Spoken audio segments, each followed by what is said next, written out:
Hello, CS scholars. My name Kritika Sharma, your Hindi educator. आज हम जो पढ़ने वाले हैं वो है पार्ट 2, रूपा डरी नहीं। पार्ट 2, रूपा डरी नहीं एक ऐसी बहादुर लड़की की कहानी है जो कि अपने साहस से जिसने अपने दोस्त की भी जान बचाई और एक बहुत ही दुष्ट आदमी मतलब बुरे आदमी को उसने पकड़वाया। तो चलो शुरू करते हैं। एक लड़की, आपको पता है रिपब्लिक डे के दिन क्या होता है? रिपब्लिक डे पे लाल किले पर प्रधानमंत्री जो हमारे हैं, प्राइम मिनिस्टर, वो वीरता का पुरस्कार देते हैं। अब वीरता का पुरस्कार किसे दिया जाता है? जिसने कि किसी बहादुरी के काम को किया हो, किसी ने बहुत वीरता और साहस दिखाई हो, तो उन लोगों को या उन बच्चों को वीरता का पुरस्कार दिया जाता है। रूपा भी एक ऐसी ही कहानी है जिसमें उस लड़की की बहादुरी को बताया गया है।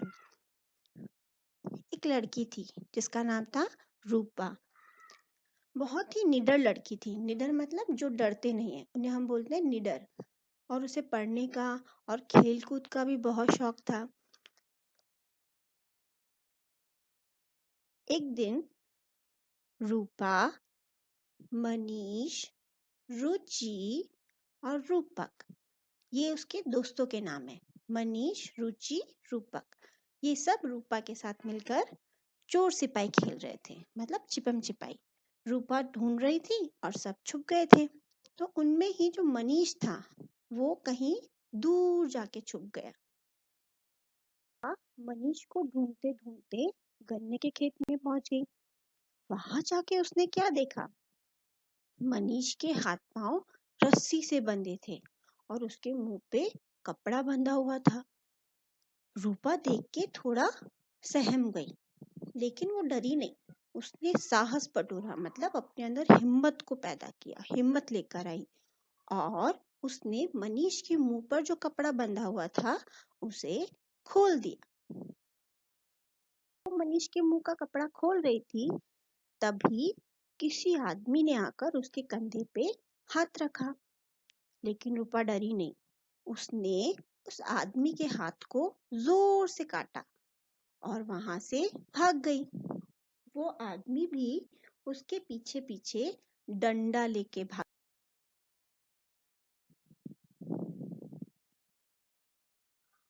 तभी क्या हुआ? रूपा को रास्ते में एक पत्थर दिखाई दिया भागते भागते। रूपा फटाफट जल्दी से उस पत्थर के पास गई। उसने उस पत्थर को उठाया और वो आदमी जो उसके पीछे आ रहा था उस पे जोर से वो पत्थर मारा, जोर से। तो आपने देखा, रूपा ने अपनी दिमाग से काम लिया, होशियारी से काम लिया। वो घबराई नहीं, उसने हिम्मत से काम लिया।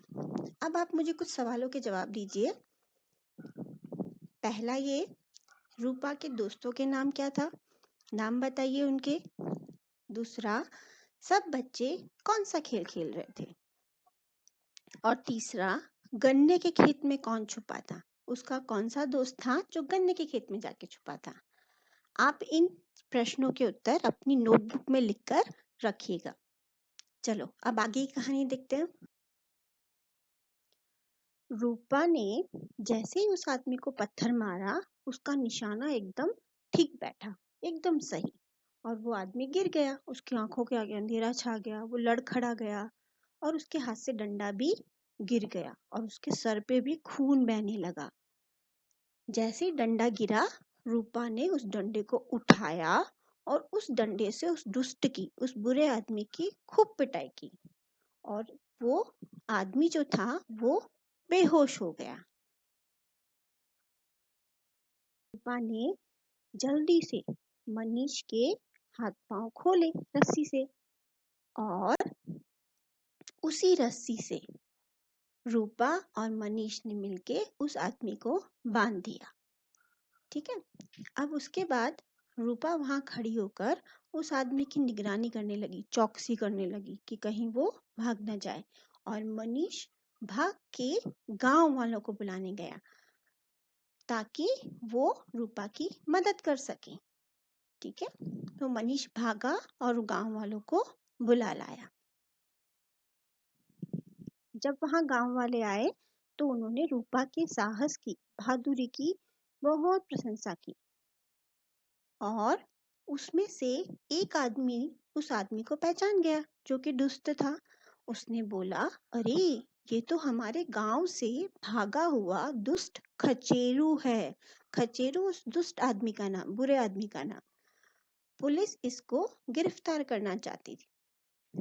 सब ने मिलके उस आदमी को पुलिस में बंद करवा दिया, पुलिस को दे दिया। खचेरू की आंख खुली तो उसने क्या देखा कि वो जेल के अंदर है। उसका मुंह सूजा हुआ था, उसके सर पे पट्टी बंधी हुई थी। तब उसने पुलिस को बताया कि आज मेरे कुछ साथी, मतलब उसके जो मित्र साथ वाले लोग थे, वो आज रात को मुखिया के घर डाका डालेंगे, मतलब चोरी करेंगे। मुखिया होता है गांव का प्रमुख आदमी जो होता है, जैसे सरपंच होता है ऐसे ही मुखिया होता है। तो पुलिस ने रात को जब देखा तो एक जीप, डाकुओं की एक जीप आकर वहां रुकी और उसमें से एक डाकू बंदूक निकाल के बाहर उतरा।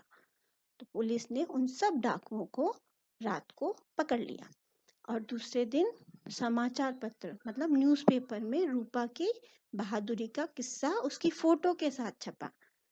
तो इस तरह से रूपा ने अपनी हिम्मत और बहादुरी से ना सिर्फ अपने दोस्त को बचाया बल्कि गांव वालों को भी बचाया।